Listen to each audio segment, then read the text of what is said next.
இந்த ஆளுகைக்கு உட்பட்ட இந்த பூமியை ஆண்டவர் கொடுத்த ஒரு ஸ்லாக்கியத்தை அவன் தவற விட்டான்.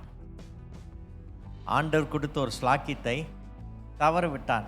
நான் அதுக்கு உதாரணமாய் சொல்லுகிறேன்.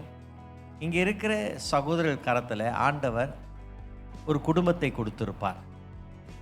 தேவன் ஒரு குடும்பத்தை கொடுத்திருப்பார். மனைவி, பிள்ளைகள், வீடு, வாகனம், வேலை எல்லாத்தையும் கொடுத்திருப்பார். இதை அவன் ஆளுகை செய்ய வேண்டும். ஆளுகை செய்ய வேண்டும் என்பது சொன்னால் not the dominance but the dominion over rule.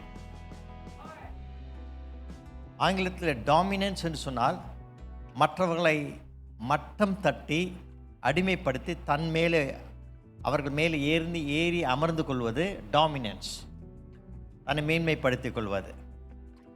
ஆனால் டொமினியன் ஓவர் ரூல்னால் உனக்கு கொடுக்கப்பட்டதை நீ ஆளுகை செய்ய கற்றுக்கொள்ள வேண்டும்.